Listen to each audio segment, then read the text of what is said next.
Southwest passenger had to be sedated and removed from flight after assaulting passengers. Let's get into it. So this right here is Leanna Perry. Leanna Perry decided that on her flight, she did not want to sit next to this young lady right here, stating that she was overweight. So she begins to talk about her weight, her body, the man next to her, just kept going, okay? This lady was pretty much like, be quiet, leave me alone, talking, back to her or whatever, because she was completely just irate and just being disrespectful to her.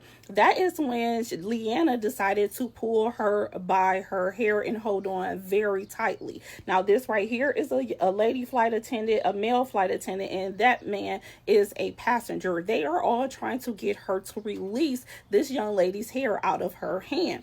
Once they finally get her to release her hand off of her hair, which took a good couple of minutes, that's when another flight attendant came with some zip ties, and this man and passenger zip tied her. While they are zip tying her, trying to restrain her, she begins to spit in her face and start to talk crap to the man next to her as well.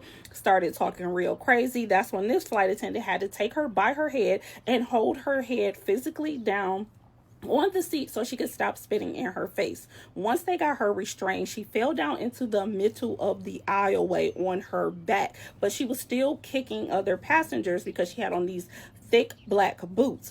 Now she was able to manage to push herself back so that she could start kicking this young lady. The flight attendant asked this young lady to get up and move, but she really couldn't because she was still Leanna was still kicking her. They finally stopped her from kicking, and she was able to get out of her seat, out of the way of her kicking her. But this was a complete mess. So do you hear me? Now, a lot of people are stating that the flight attendants failed these passengers right here. I don't know about that because I was not in this situation. And I'm always talking about how I would restrain myself if somebody assaulted me at an airport or on an airplane because I don't want to end up on the no-fly list.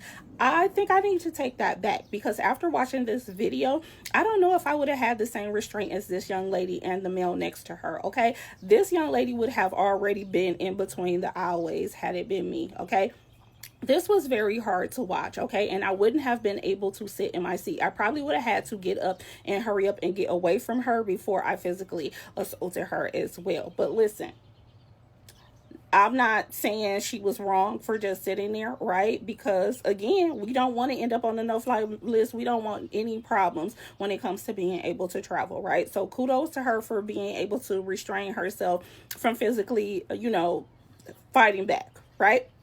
Shout out to her. So sorry that she had to deal with this along with all the other passengers and the gentleman next to her. Shout out to the passenger that helped them restrain Leanna Perry, because once the authorities got there and EMS, they had a gurney, strapped her down really tight, and it looks like they sedated her because she was not saying a word or moving at all. But this was completely disgusting to watch. TikTok has since taken the videos down because I was going to tag the video that I watched, but the video is no longer available on TikTok because it is horrible to watch, okay? Horrible. I don't know if she was drunk, high, whatever the case may be, but she completely did this passenger and the man next to her wrong. So she's definitely going to be on the no-fly list, but I'm quite sure she's going to see some assault charges as well, and some charges for holding up this flight. Completely disgusting behavior, Leanna Perry from New York. So drop your thoughts down in the comments. Would you have been able to restrain yourself? I don't know. I have to rethink about this because I say it all the time, but I don't know. After watching this, I would have completely snapped or remove myself from the situation. So drop your thoughts down in the comments and let's talk about it. And until next time, safe travels. Bye.